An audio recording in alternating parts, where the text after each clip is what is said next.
right. Happy Wednesday, everybody. We're going to give you a few minutes to jump on or let everybody else jump on. Hope you're having a wonderful week and enjoying your October, almost over, hard to believe, that we're getting ready to roll into November. Should I do the countdown to Christmas, or does that freak everybody out? Because I'm not sure I'm quite ready there either. But because we have such an enormous presentation, I'm so excited about this, and I don't want anybody to miss any of it. I'm going to go ahead and kind of kick into a shortened version of my spiel. Most of you have heard it, let's see, 4 times 12, 48 times. So here we go. For everybody who's new, welcome to the Harmony Foundation webinar series. My name is Christy Weeks, and I am your digital media manager for Harmony Foundation. And today we are lucky enough to have Deborah J with us, and she's going to talk about It Takes a Family, cooperative approach to lasting sobriety. Usually I'm going to give you a spiel on Harmony. If you guys need anything, I'm going to put some information in the chat box, and we are going to roll right on. I want to say thank you to Deborah for being here, because this, is such a great topic, and one that we have many requests for is recovery and family. So here's her information. It is Love First. You can get more information on Deborah and her services at lovefirst.net. Again, all the information I'm going to put in the chat box. Today we are also doing something a little different. If you have a question, and I just realized I need to unlock the chat box because Zoom's went to default on that. So I will do that in a moment. You can enter your questions into the chat box. I'm going to make a document and send them all to Deborah and Lisa, so your questions can be answered individually. So there will not be a Q&A during this session, but please enter your questions in there. We'll get them answered just as quick as we can. So with that being said, I'm going to roll this on over to Deborah. Welcome, Deborah. Thank you. Thank you, Christy. It's so great to be here. And I'm just going to screen share. And while I do that, I just want to say, oh, okay. So I'm going to need you to turn off. I think that's happened now. Please do send us your questions, because we like to answer every single question that we get. And it's important to us too, because we learn a lot from your questions. So that's something that is really important to us. So please send them in. We always enjoy answering them. Are we looking all right? Are these screens looking all right? Lisa, you can see them. Everything's all right? Okay, so we can get moving. Okay, so thank you to Harmony Foundation. This is an organization that Jeff and I have a great deal of respect for. So when Jim Geckler called and asked me to do this, I was thrilled to do it. So I am so glad to be with all of you today. And thank you for taking the time, because I know time is precious to be here. So I'm going to move ahead, because I'm going to try to cover a lot of ground with you today. And okay, there we go. You can use your camera for any slide. I mean, certainly this whole presentation will be available on Harmony's website, and Christy, I think, will send that to you. But if you want to take photos of any slides, you are more than welcome to. Sometimes you'll see in that lower left corner, there's a little icon of a camera. Sometimes I place that on a sign, and it's my way of saying, hey, maybe you want to take a picture of this slide, okay? So, what I like to do is I will be talking about a lot of different things, and there are resources available to kind of give you more information, back up what I'm saying.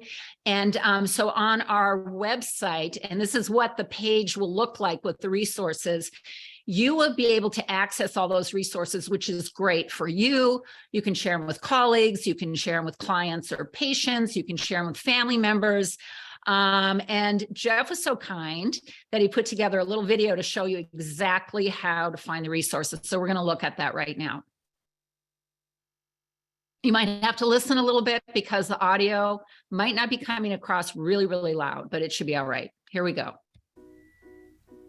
When you visit the lovefirst.net website, you will see all the familiar information like Love First Intervention and Structured Family Recovery and so forth.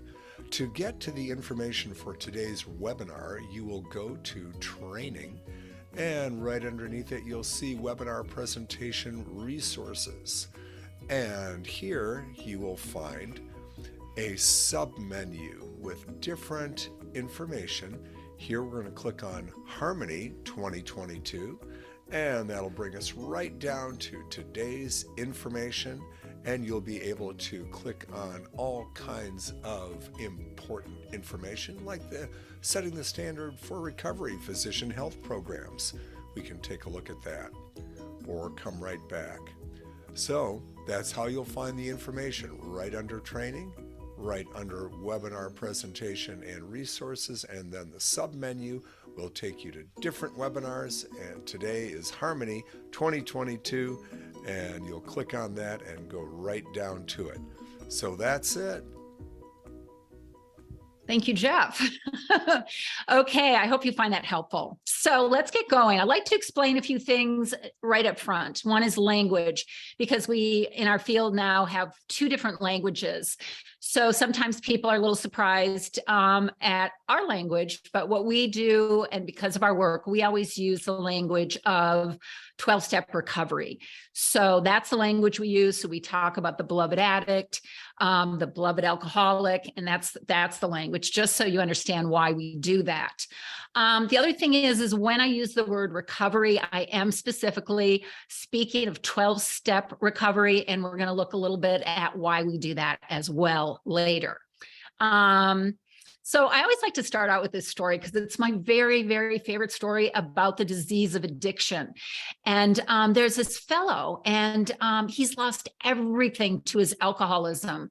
And all he has are the clothes on his back and enough money to check into a flop house. And he gets into that flop house and he sits on the saggy little cot, and he has a half bottle of whiskey, and he looks at it and he goes, "I thought you were my friend, but no, because of you, I've lost everything. I've lost my wife, my kids, my home, my job, and finally my self-respect. You and I are done." And he gets up and he opens this grimy window and he cocks his arm behind him to throw that bottle of whiskey out, and he hears swoosh. And he looks at the bottle and he says, "Was that an apology?" And I love that. I mean, it's funny, but I love that because that is the moment. So if we were all in the same room together, I would ask you right now, who are my football fans? And a lot of your hands would go up in the air. And I would then ask you, okay, what do you keep your eye on? And you would yell out to me, the ball. And so when we're talking about this, we're really talking about this is our ball. Swoosh, was that an apology? Everything we're doing is speaking to that moment with that person with the disease of addiction. So we need to keep our eye on the ball. And what we're talking about today is keeping our eye on that ball, but we're really looking at it through leveraging the family and how they become part of that long-term recovery.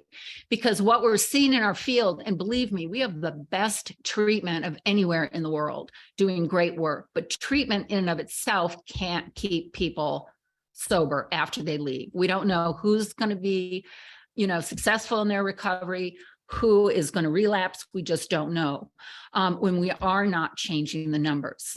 So it's really, really important to look around. And that was one of the things I did with this, is to really look around and what are the missing pieces and how can we use those missing pieces to change those numbers after treatment. So first thing I want to talk about is oftentimes, especially from the perspective of families, in terms of long-term efficacy, they see treatment at the heart of that. But this is really fiction. Those of us who work in treatment know just what I just said, that when somebody leaves, we're not going home with them. We are not going home with them. We put together aftercare plans. We put together support. We don't know if they'll follow through or they won't.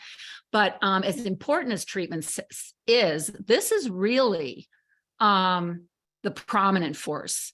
family is always at the center. So treatment is, it is orbiting family, just like everything else in that addict's life. And treatment is only going to last, even if you are lucky enough to get 30 to 90 days, that's a really, really short amount of time. So today I would like you to listen to me, not just as a professional, but maybe even more importantly, as a family member. And really think about this as before, during, and after treatment. We used to always talk about that, Jeff and I, when we would be speaking and when we would be writing books. But the truth of the matter is the after part was really weak. And this structured family recovery, what we're talking about today, has really changed that. So when we look at structured family recovery, just to lay the groundwork, it doesn't change treatment. It doesn't change anything in terms of treatment or AA or Al-Anon, but it wraps itself all the way around it.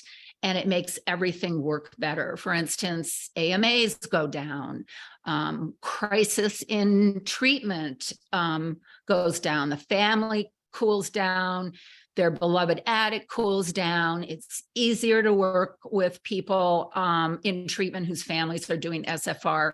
So it has a lot of benefit, but it doesn't change how anybody does treatment. And if you look at this really quickly, SFR is kind of the glue, it's the orange dot in the middle, and you see how it's gluing itself to family, Al-Anon, Alcoholics Anonymous, and treatment, and it brings everything together without changing those different pieces. So we're really looking at this power of the family and using it in a way that we've never used it before. And I often say it's kind of amazing we didn't think about this before, because it really is in so many ways very simple. And it's always about working for lasting sobriety, but not just chemical sobriety, as you will see, but emotional sobriety for the family. And change happens really fast. We haven't really seen that kind of change happen in quite this way. So this is something that's a little counterintuitive, because oftentimes we're working with families, we're working with them as individuals within a family group, and structured family recovery. And we do trainings for people who want to be structured family or SFR, we'll say for short, SFR counselors. We're doing one in February.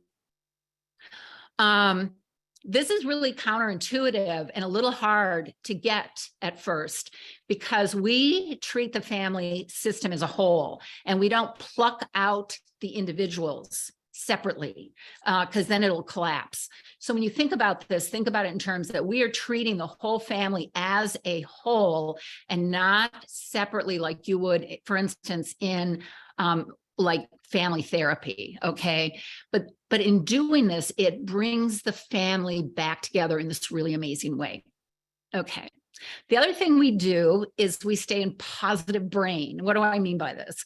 Neuroscientists will tell us that for every negative that happens in our life, or maybe in our relationships, we need about 5 positives to offset that.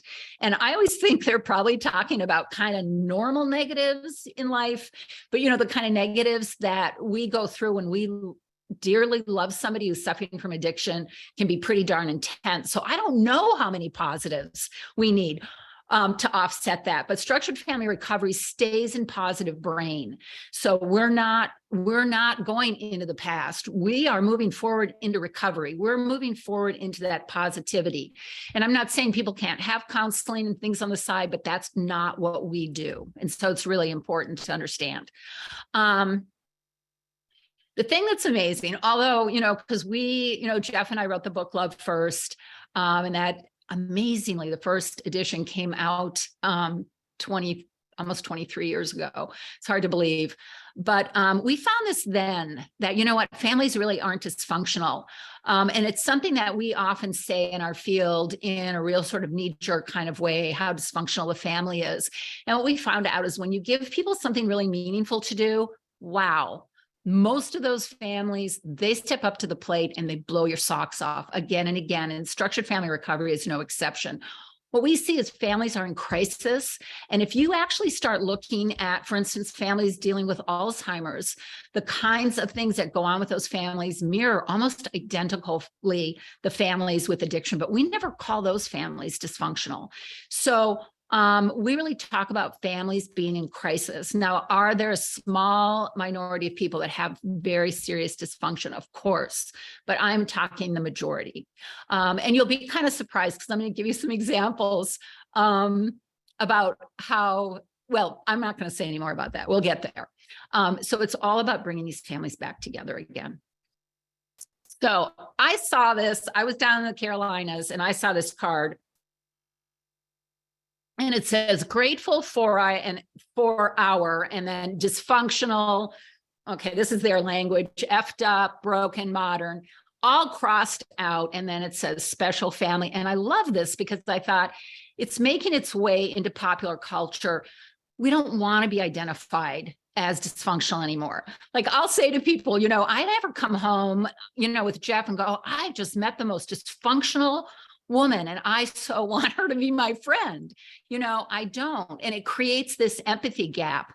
And I think also then professionals don't see the family as an asset when we label them dysfunctional. And quite honestly, we usually don't have that much information about them to even do that. But the really sad thing is that it affects self-empathy and empathy between family members when they are labeled dysfunctional. We find that the families we work, by far the majority, with very few exceptions, really are special families.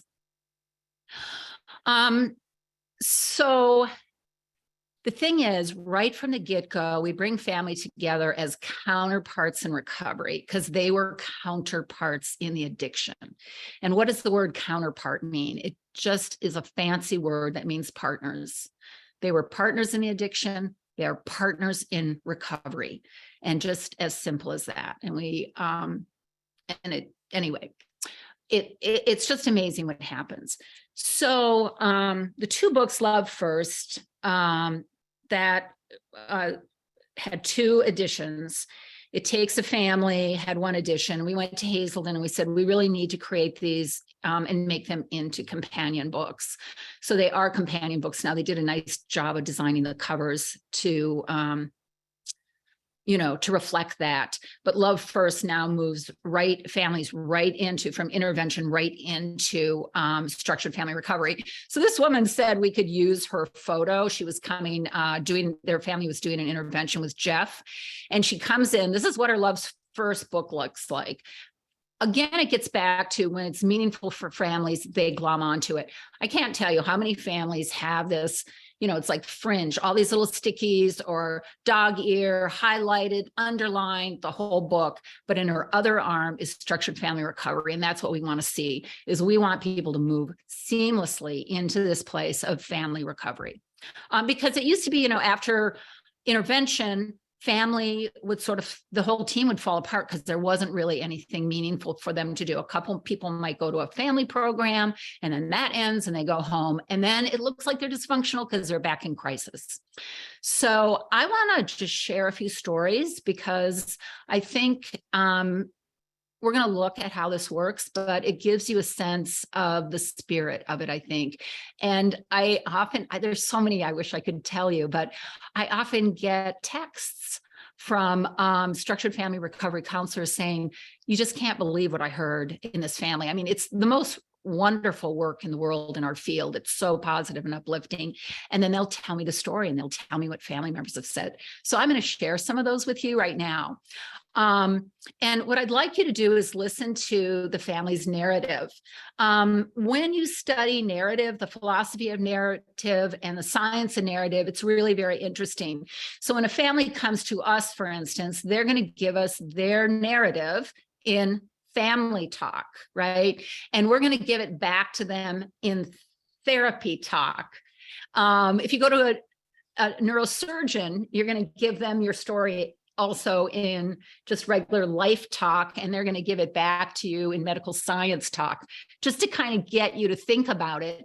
And also thinking about what's called narrative ethics. And it's the ethics of the person telling the story. How reliable are they? How ethical are they in the telling of it? So let's say it's the addict newly in treatment speaking about their family. And then the ethics of the listener of the narrative. And it might be the counselor. So when we're listening to this, I think it's really interesting to think about it in terms of this is more than a story. It's an overarching narrative about their lives. So this one is a sister of the beloved addict that came from an SFR counselor. And she said during this meeting, the work we've done through SFR has changed our lives from the inside out. What I really love about this program is how it's organized to accomplish what we have dreamed of all along. You see, there's the narrative, what we have dreamed of all along, all these years. This is what we needed and what we prayed for. This is a very powerful family narrative. The next one, this is a wife of a beloved alcoholic. She actually sent this to me. And at the end, this is the last thing she wrote, a small letter. This is the last thing she wrote. And this made me break down and cry. She said, during our recovery journey, our SFR counselor was the first person to treat us like a family full of love rather than a broken family.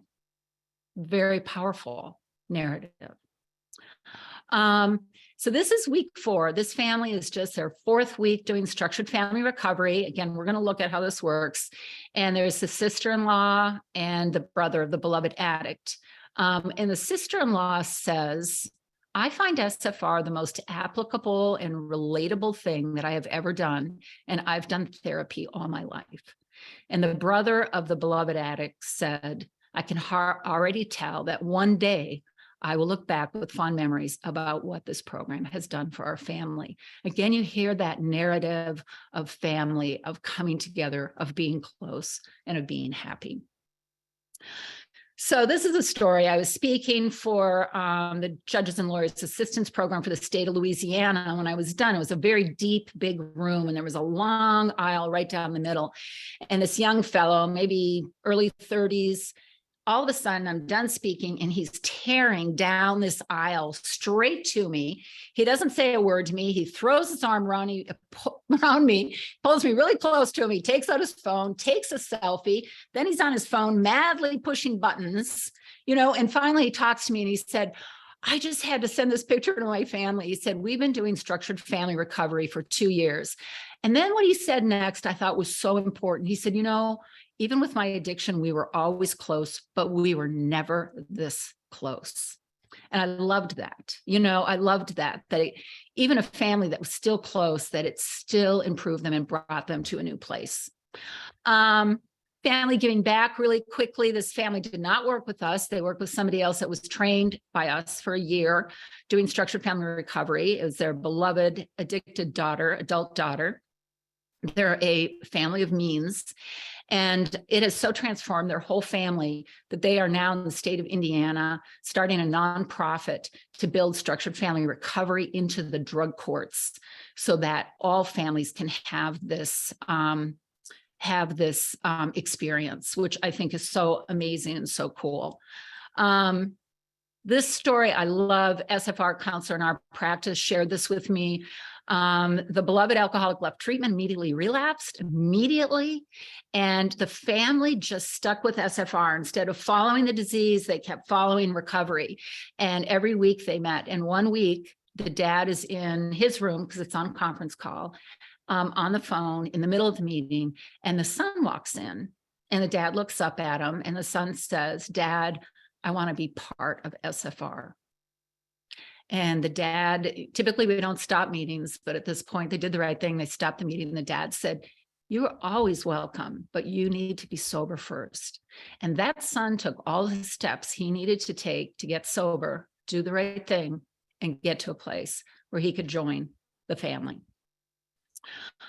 This is when we talk about dysfunctional, this story is my favorite. They're possibly my favorite family, which is really difficult to say that there is a favorite family. But these parents were in the second year of a really contentious divorce. We call them the War of the Roses. You remember that movie about the divorce?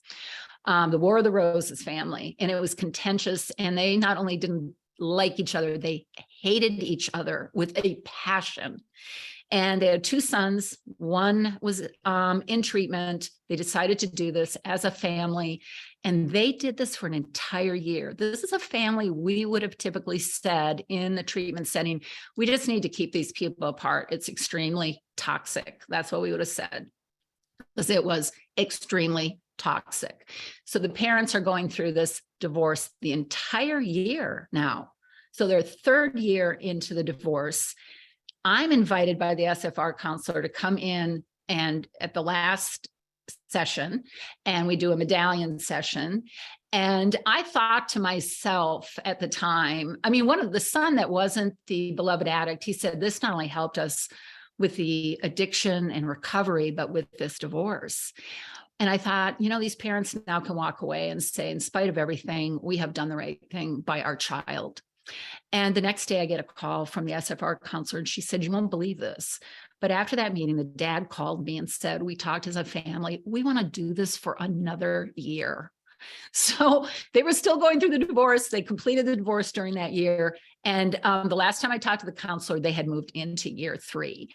So it really shakes up our notion of dysfunctional when we give people the right thing to do, how it can change that. This is a French family in Paris, a Parisian French family. And at the end, the father, the beloved addict, I loved this. This was a family I worked with. He said, structured family recovery is the language of post-resurrection. It is the language of forgiveness and love.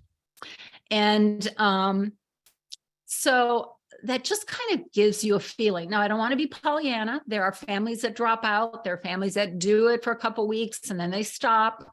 But yeah, we have a family right now who's been doing it for 188 weeks. We have families that do it for a long time with us, and then the book is written so they can do it on their own. But I think what's important with all of this, and what the underlying question that I asked myself before actually developing this, is what do families want? And I think we need to ask, what do families want? And we have to listen to that narrative. And what I have found is that families want to be happy again, even if they can't verbalize it. You know, they can't even come to that place of imagining it. That is what they need, and that is what they want at the end of the day. And so what do we give families? What we typically give families in family programs is boundaries, setting boundaries. Now, please don't send me any questions on this, because I'm a big believer in boundaries. If somebody is untrustworthy, you cannot trust them, you need to set boundaries. But we have to get past the boundaries, because when we leave people with boundaries, this is what they're in. Silos. There was an SFR family, the brother, adult brother of the beloved addict. He said, you know, my whole life, I just thought we were in our own lane and we were responsible for ourselves. Yeah, I could look over and see my family in their lanes. I was in my lane. It wasn't until structured family recovery that I realized, oh my gosh, we can actually work together and we can get rid of the lanes. And that's what we want to do. You may need this in the beginning because, you know, people aren't being trustworthy, your beloved addict isn't being trustworthy, but then we really need to move from boundaries to belonging. We need this, and the benefit of belonging is enormous. There's a paper on it in the resources on the website, but I just want to point out a couple things. The neuroscience of belonging is that when people feel like they belong and they are loved, that it is not only are they healthier, they actually live longer. But when people don't feel like they belong, and that's why we have to move beyond boundaries, in just the physical impact is that inflation in the body goes up, the immune system is suppressed, makes people much less healthy. And so other research talks about that inclusion is what it's all about. When you exclude, then what happens is that the brain is actually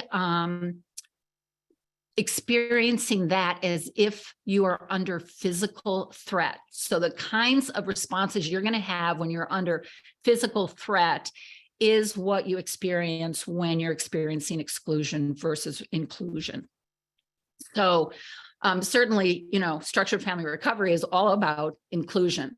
And we're also all about horizontal individualism. So we've got, yes, we're individuals, but we really care about what's going on with the people around us and the world around us, that we have a responsibility for that as well. Whereas vertical individualism, which is really pretty popular in this country, is me, me, me, to the exclusion of everybody else, which is not a healthy place to be. So it's not that we lose the individual, of course, with SFR, but it's horizontal individualism.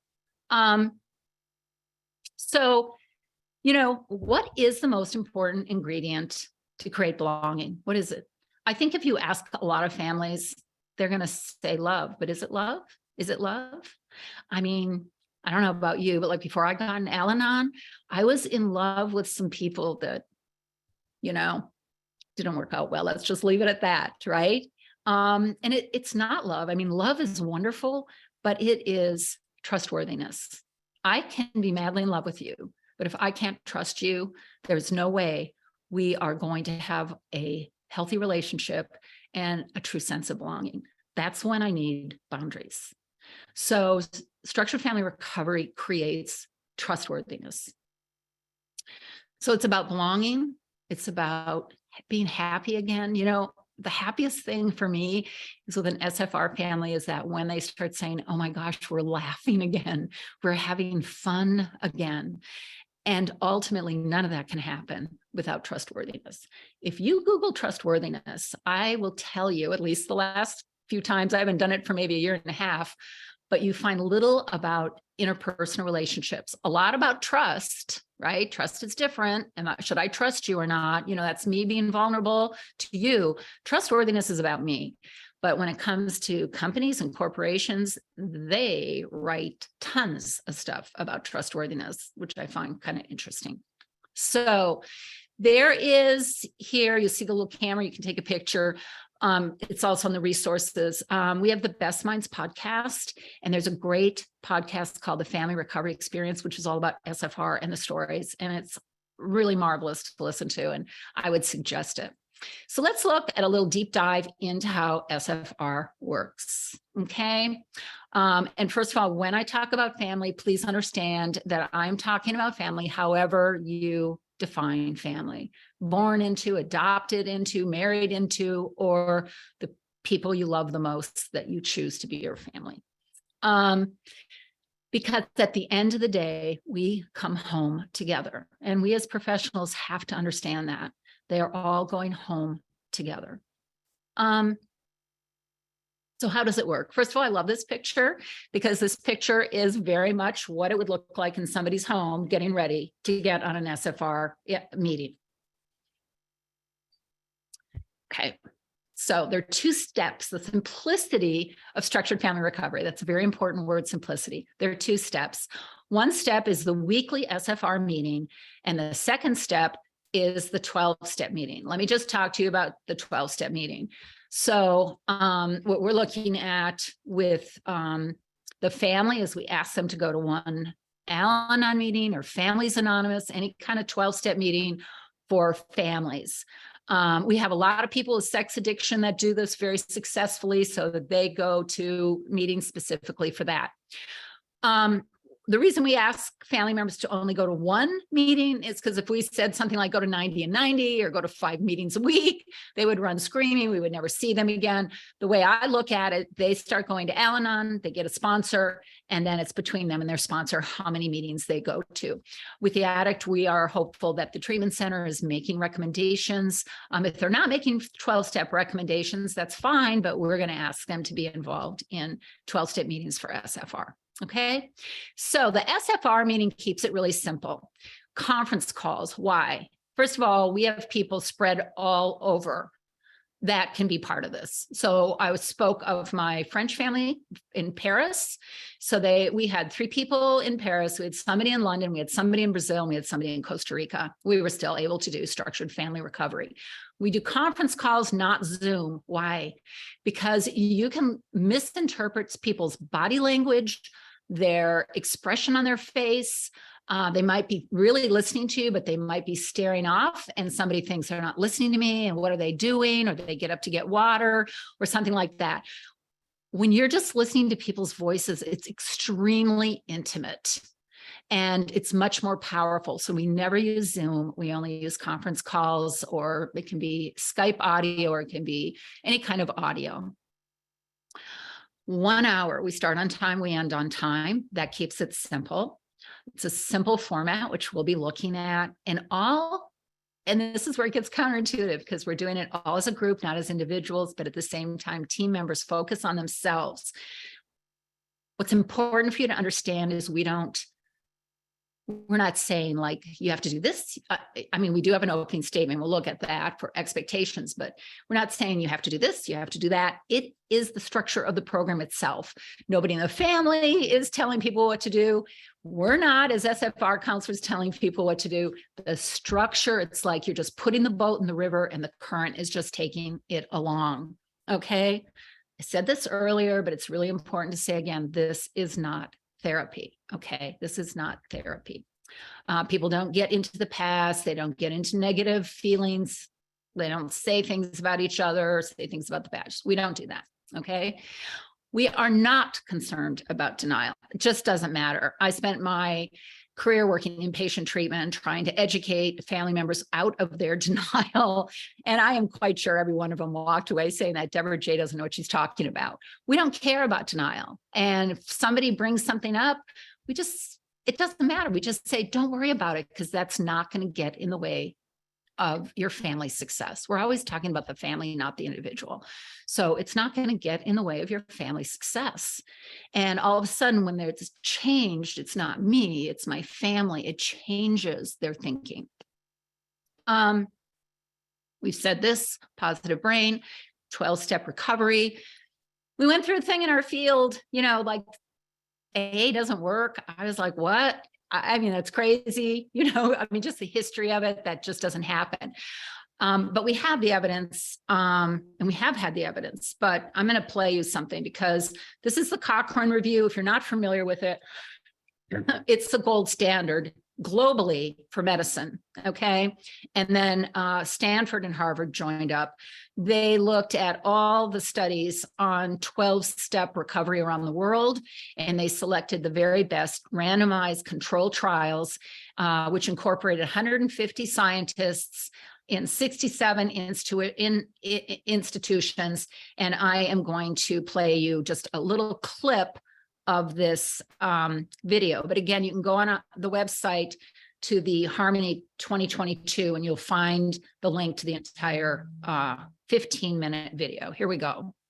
The most important conclusion of the review is that even though Alcoholics Anonymous was invented by peers and not by professionals, and was not created by people like me who do science for a living, nonetheless the science supports what they did.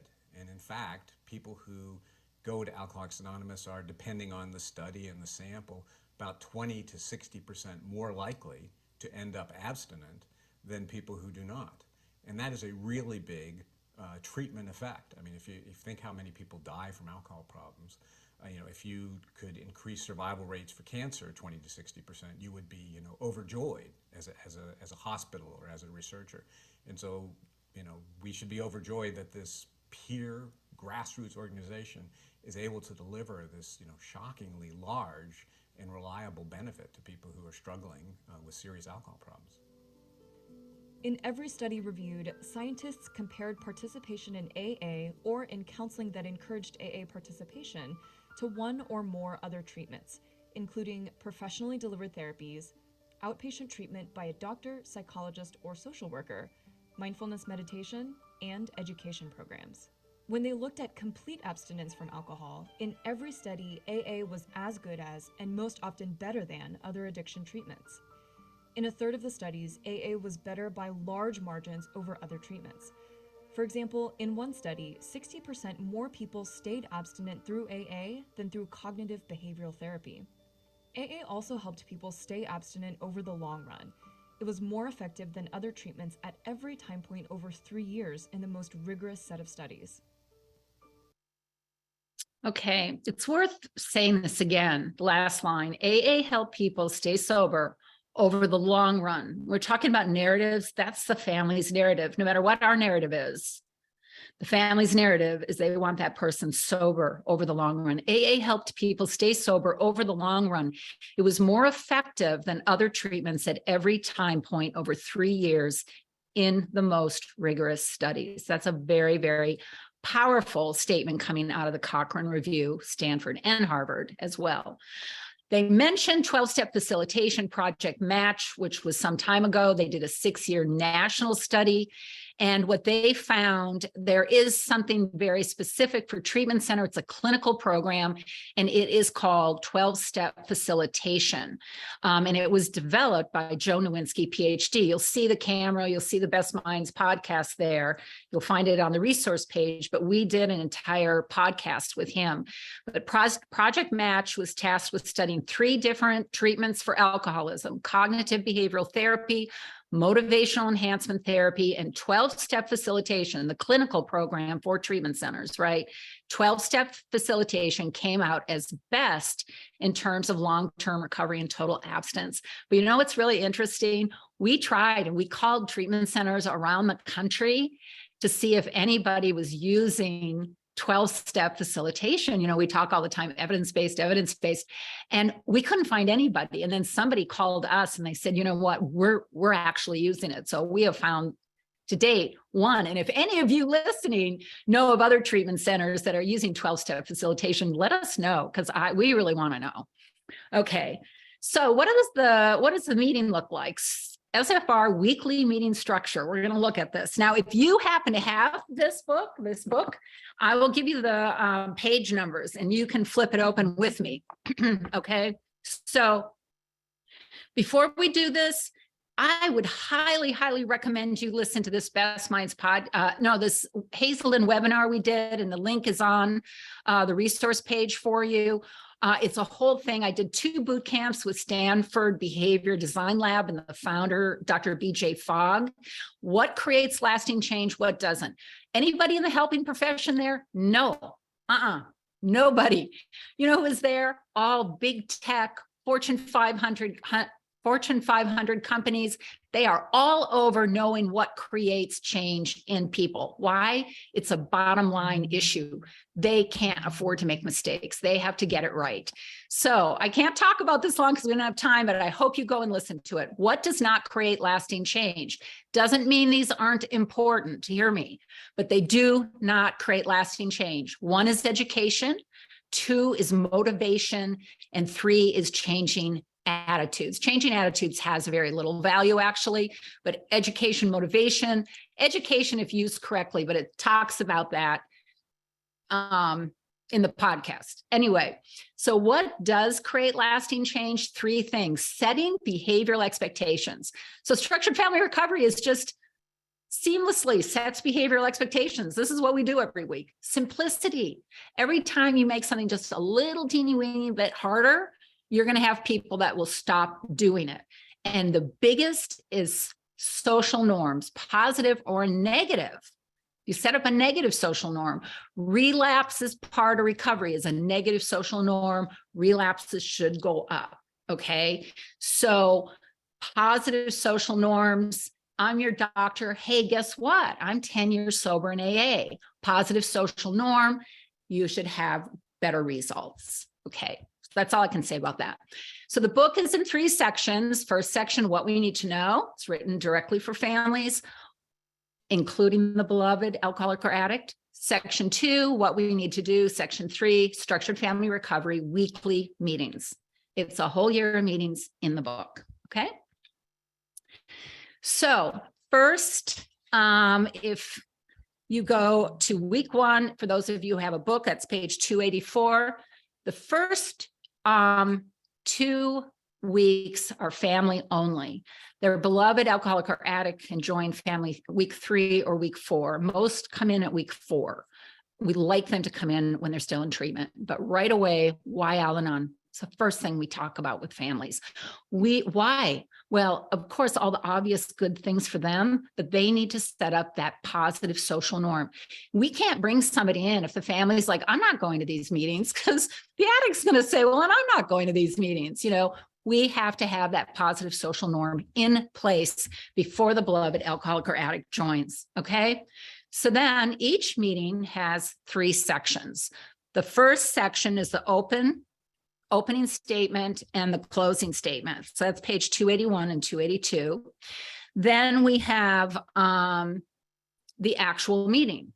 Okay, so if you have a book, go ahead and turn to page 364. And we're going to look at week 36. I'm going to use this as our example. Okay. This is what it looks like. These are 2 pages. This is the whole meeting. And I'm just going to break it down for you. So this topic is trustworthiness, since we've been talking about that. So the opening, we have the opening statement is like group expectations in a sense. It's saying to us, we are moving into a different space. This is kind of a sacred space, and we do things in a very specific way here. These are read round robin. So let's say I'm the SFR counselor. I would say, okay, this is the reading order this week. So this would be all the way through the meeting. First we're going to have Lisa, and then we're going to have Christy, and then we're going to have Jim, and then we're going to have Jeff, and then we're going to have Tom. Okay. And that's the order we're going to read in this week. And every week we mix it up. Okay. And so the opening statement has 7 expectations, and they read them. It's always the family's voice, not the counselors, not the SFR counselor. They read those round robin. When the new edition comes out, just to tell you how much this means to families were saying, when that new book comes out, I hope the opening statement's on the same page number. They were really upset that it was a new page number. I mean, that's how powerful the ritual is, that even the page number mattered. Okay. So I'll just read you one. Okay. This is number 3. We speak only about ourselves using I statements. We do not use I statements as thinly veiled you statements. We do not tell others how they feel or think or what they should do. By keeping the focus on ourselves, we learn what is within the power to change. I have the power to change myself. I'll read one more. This is the last one. This is our group and our time. We use it wisely for our mutual benefit. We focus on how the 12 steps are implemented in all our affairs. After that, we have a daily reading that was decided last week. So maybe we're going to have Dad, right, of the beloved alcoholic.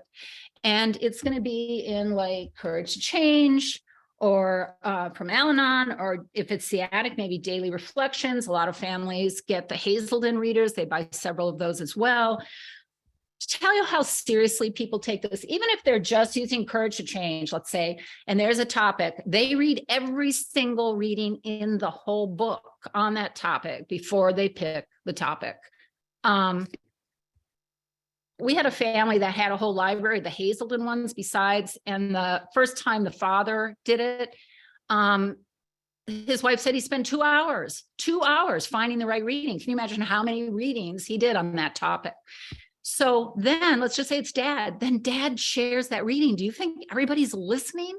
I mean, they are listening to that. And then Dad shares why he chose that reading. And then round robin, everyone shares what they got out of this reading. Okay.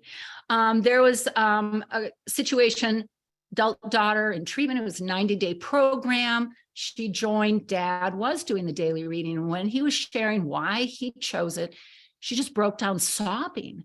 And she said, I have never heard my father talk like that in my entire life. So every week, a different family member chooses the reading, and everybody shares about that reading. So all the content, by the way, is directed. It's not random. It's directed by the weekly topics, and the weekly topics aren't random either. It's really in coordination with the kind of progress we get in the 12 steps. Then we have something called Report, Discuss, Plan. I mean, initially I thought our family's going to really get into this. They love this. This is their favorite thing. They would talk the whole time if you let them, just on this Report, Discuss, Plan. So if I'm a family member, I would start out, I go, okay, and I read this. What went well in my recovery this past week? Well, You know, I finally have identified a woman I really want to be my Al-Anon sponsor. And I'm going to ask her that next week. I'm going to ask her to be my Al-Anon sponsor. Okay, so how am I progressing on my personal recovery checklist? Well, I've got some things done. I'm reading my Courage Change every day. I haven't started working the steps of the sponsor, but I am reading a little bit in how Al-Anon works, etc. Right? I'm going to tell you what I've done. What could be improved? Okay, well, the biggest thing that could be improved is I needed a sponsor, and now I've identified somebody. And then, do I need someone's insight? This is the only time we ask for feedback. And if they say yes, then you're like, whose insight would you like to hear? That person doesn't tell you what to do. They share their experience, strength, and hope. So maybe I say, well, Mom, you have a sponsor. I'm kind of nervous. How did you approach somebody? What did you say? I would like to know, because it's going to help me for next week. You see how it goes? Number 2, I'm going to read it again, share insights I gained from last week's SFR assignment. Okay. The assignments always send me back into the recovery community, all that kind of wisdom. When I come back and answer this, I am sharing the wisdom I got from that assignment, from my home group, from my sponsor, right? From what I read. And everybody is bringing all the wisdom from their program into the SFR meeting when they share on number 2. And the other reason it's important is because we go away. SFR counselors go away one day, but they still have their recovery community. So we don't want them depending on us for everything. And number 3, for this upcoming week, what is my recovery goal? In this case, I would say, well, I've set my goal and it's to get a sponsor, and I have identified her. And then I will contact my accountability partner blank times a week. My accountability partner is part of my SFR team, and it's the person I call. So I'm like, Mom, you're my accountability partner. I'm going to call you twice, and I'm definitely going to call you after my Al-Anon home group and let you know that I asked her to be my sponsor. So that's kind of how that goes, and people love it. There's a checklist, so they keep track of what they've done. This keeps things really simple and what they yet need to do. Okay. And then we have 3-second celebrations, which seems so corny. The brain loves it. So next week, when I say to everybody, I got a sponsor, we have a predetermined celebration. I had a family, they all bought kazoos, and everyone would blow the kazoo. Other people are like, awesome, you rock. People just love to be celebrated. Sometimes in the SFR trainings, therapists and counselors will go, I'm uncomfortable with celebration. We actually get up and celebrate, because if we can't celebrate, we can't help our family celebrate. It's huge. The brain lights up. Okay. Then we have family recovery discussion. It's 3 paragraphs. Learn something new. May or may not be related to the 12 steps, but it's related to the topic. It's really helpful. Same thing. Somebody reads it, shares their insights, and then we go round robin and everybody else on the team shares. Then the second paragraph is on the steps. So this one, for instance, is step 10, continue to take personal inventory, and when we were wrong, promptly admitted it. Okay. So I'll quickly read this so you get a sense. Step 10 is the trustworthiness step. It is a daily inventory of our trustworthiness. How did I do today? Did I trespass against someone or something? What amends do I need to make? How soon can I get it done? If we do this every day, we are living as a trustworthy person. We don't have to be perfect. We just need to promptly admit when we were wrong and then change that particular behavior starting now. Humbly ask him to remove our shortcomings, which then brings us into a different step, right? But so can you imagine you're the addicted person, and then you're hearing mom and your sister and your grandmother and your brother and everybody reflecting on this. And then the last one is working a recovery program, and everybody reads it round robin, the same thing. Here's our assignment. Okay. Commit to faithfully working a 10th step. We teach people how to design for it. And that comes from Stanford Behavior Design Lab. When are you going to do it? I'm going to do it every night after I brush my teeth, or when I'm brushing my teeth, or when I get into bed. they're going to, every day after I watch my favorite program, that's the next thing I'm going to do. We design for it, right? So commit to faithfully working a 10th step. Identify your daily recovery trigger. That's the design. What's going to trigger me? Brushing my teeth triggers me to do my 10th step. Discuss this with my sponsor and during a 12-step meeting and journal insights. Next week, I'm going to be doing this. And next week's SFR meeting, I am going to return and I'm going to talk about how my triggers worked. After I brushed my teeth, I remembered every time after I brushed my teeth, it's time to do my 10th step. I've talked to my sponsor about it. This is what my sponsor had to say, bringing that wisdom in. Then the thing that's amazing is the closing, and the closing is on page 282 in the book. The closing is the promises from the big book, because everybody in the family needs to know what they're working for. And it's so powerful, round robin with these family members reading the promises. And again, I think about the beloved alcoholic or addict hearing their family read the promises.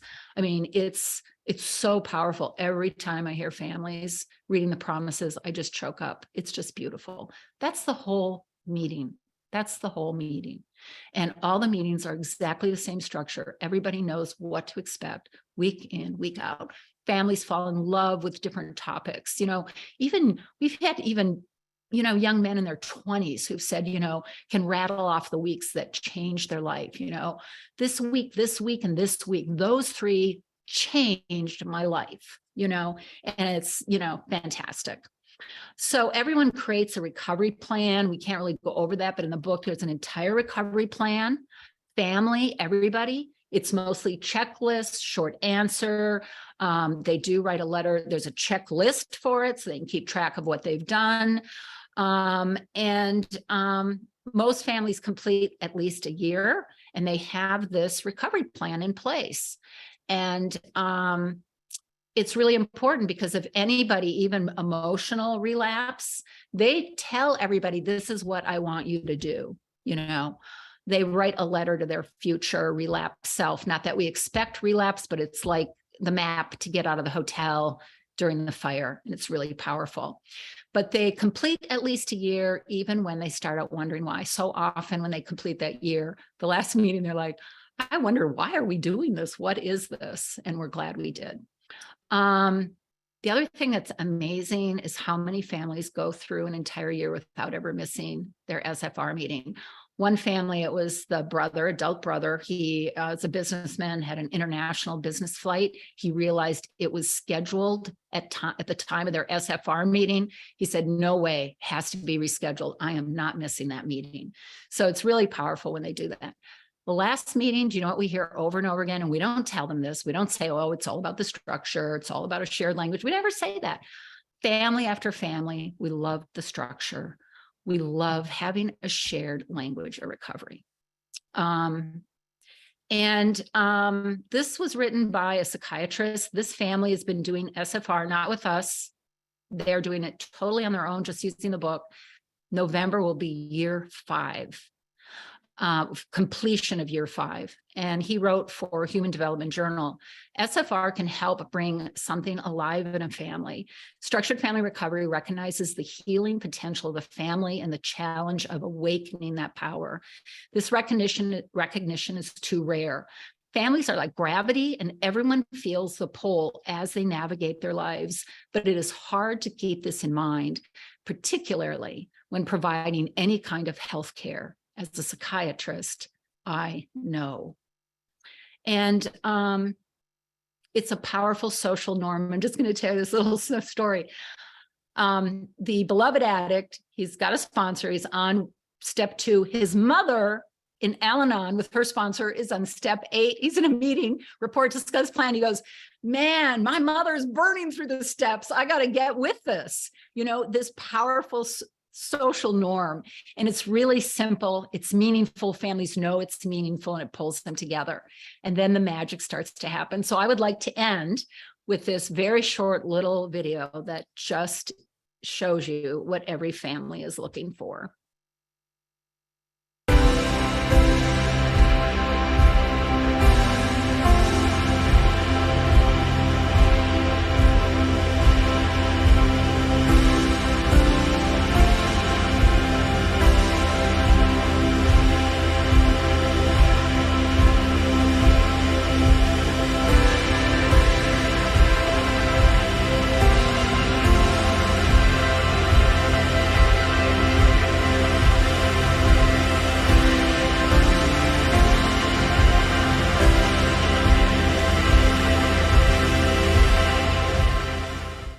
Thank you again, everybody, for using your precious time today to be with us. I've really enjoyed this. Thank you very much. Oh, Deborah, thank you so much for joining us. That was an amazing presentation. Everybody, thanks again for joining us. I see all your amazing comments. Thanks so much, and be sure, and we will be sure to get any of the questions to Deborah so she can answer those on her own. Next webinar, November 30th. Keep your eyes out for details. They're coming. So certificates will be mailed out next Tuesday, November 1st. So y'all have a wonderful weekend, and I look forward to seeing you again in November. Bye. Thanks, Deborah. Thank you. Bye-bye, everybody.